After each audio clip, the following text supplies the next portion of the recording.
Mamma Mia Yim, that was good. He said Leah Rush had more issues than a magazine. He did the entire opening lyrics from Let's Go Crazy when Velveteen Dream ended. It was something. That is bad, man. That is bad. But as much as I'd love to hear you talk about terrible stuff, I am trying to look at pictures of fish that are laughing, obviously. But is Miller going to do NXT ups and downs then for... He told me he was going to think about it. Okay, fair enough. How am I going to up those downs for both AEW and NXT, given that they are both going to be on Wednesdays nights? I mean, I can't be in two places at once. Maybe I can stop shaving my head. No, I can't do that because people in the comments like to call me a bald asshole. Maybe I could, I don't know, stop doing bicep curls. No, because people in the comments like to insult me for wearing tight tops. I mean, this is actually impossible. We're just going to have to give one up. One is just going to have to be taken out of the bike sheds and kapow, shot in their head. Unless, ding, that was the sound of the bulb going off in my head. I've got it. Miller, you're a genius. It does actually look like he's laughing at it. Oh, that's brilliant, isn't it? Oh, here he is now. All right. Silly fish. What does he want? He wants to know if I can shave my head. Yeah, that's not happening. My hair is all I've got. But hello, everybody. WhatCulture's Adam Clery here. Objectively, the best host of ups and downs in this particular weight category. Now, yes, Simon Miller, your friend and mine, will be along in just a few short weeks' time with this for AEW, but he can't do both, so that leaves an opportunity for some idiot like me to do it for NXT. And all self-deprecation to one side, I am absolutely stoked to be doing this show because A, I love NXT, and B, the few times I have filled in for Miller on regular ups and downs, I've had a goddamn blast doing it. So yes, very excited about all of this, and if you are going to all over me for it, then do it next week.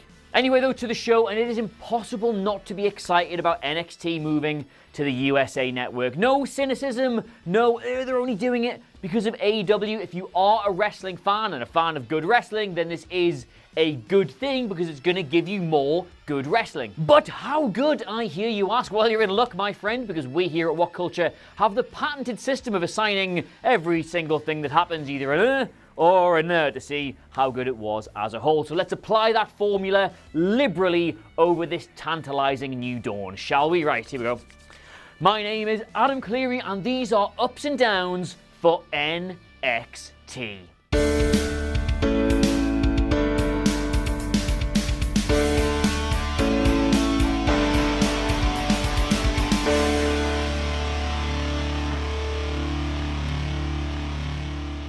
Oh, what's the first one going to be? What's he going to do first? Is it going to be an up? Is it going to be a down? Well, it's a down. And the reason it's a down is because NXT is supposed to be this whole from the bottom up thing. Talent emerges, it gets into a chrysalis, then it blossoms, then it blooms, and I've already mixed all my metaphors up, but you get the picture. It's supposed to be success from the ground up, and yet we started with Triple H going, here you are, peasants. Don't get me wrong, Triple H deserves all the credit in the world for the success this has become. It's his baby, it's his project, he has made it what it is, but WWE just have this big, throbbing, stonking hard-on for putting the top brass at the very opening segments of their historic moments. Like, Vince's one and only episode of Nitro opened with him when they started the XFL. The Rock cut a promo at the very beginning, and here we go. It's meant to be all about the talent and all about NXT. It's your brand, etc., etc. And here is the chief operating officer of WWE.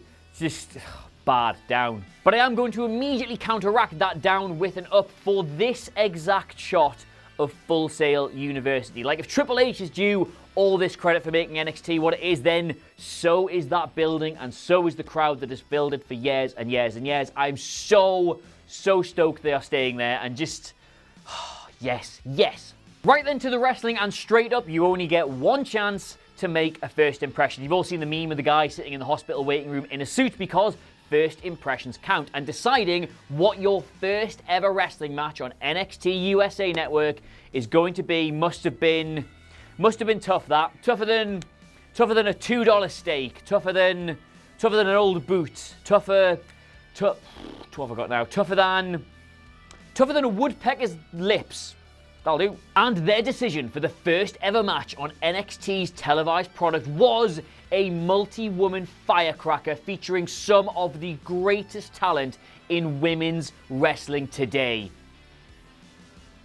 And Mia Yim. Yeah, legit, this was easily one of the division's best matches of the entire year across any of WWE's brands, and getting that huge pop for Candice winning to open the show was a very smart decision. And I'm not going to make all of these NXT reviews about AEW, but I'll tell you why this was really, really smart, right? AEW's done really well in so many regards, but one thing that has underwhelmed has been its women's division, so opening with this and it being really good is, it's a bit of a shot that, it's a heavy shot, and it's an accurate shot, and it's a good shot, and it's all in up. Quick lesson for you here, class. If the only thing that's getting over about one of your talents is their finisher, then it's important to book them thusly. Take Cameron Grimes, par exemple. He's nowhere near the finished product. He's nowhere near good enough to wrestle on television, and yet this segment was brilliant because it was just his hat, which people really liked, and then his finisher, which people really liked. Hat, finisher, ring bell, up. And moving swiftly on, one big question I had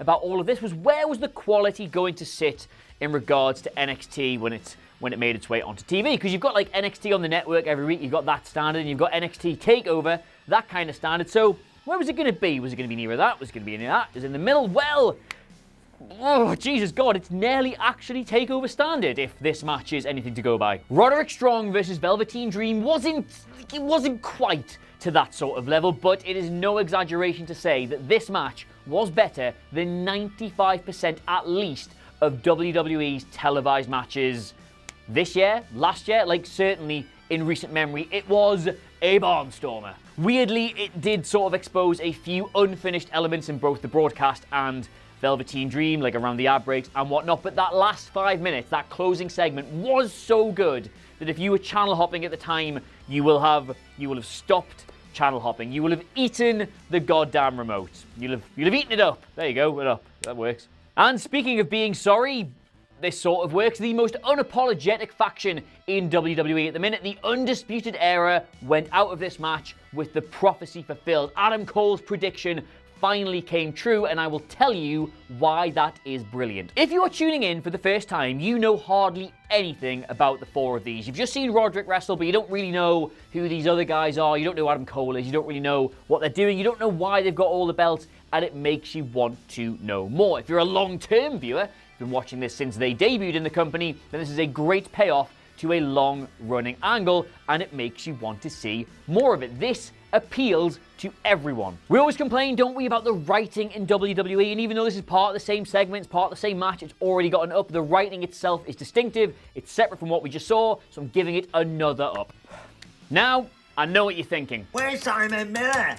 I want Simon Miller! Pete Dunne's just the best, isn't he? Like here, for example, you have a showcase match for him designed to put him over and make him look like a star, and what has he done? He's used that time to make his opponent, to make old Arturo here, look like just as big of a deal. Like, the match was great and the whole finger-snapping finish thing was excellent, so it is another up, obviously, but I am going to give that one out with just this tiny note of caution. Dunne's great, and all these story-free matches are great to watch. They're good exhibitions, but the whole point in doing them is that you get us ready to invest in him as a character, and we are ready to invest in him as a character, but we can't do that unless you give him an angle. So these are all well and good, but there's been a few of them now, so give us the angle, please, and give us it soon, otherwise the fire's going to go out here. And sadly, if that is how you do a proper showcase match, then Xia Li versus Aaliyah it's not how you do one of those, is it? It's not how you do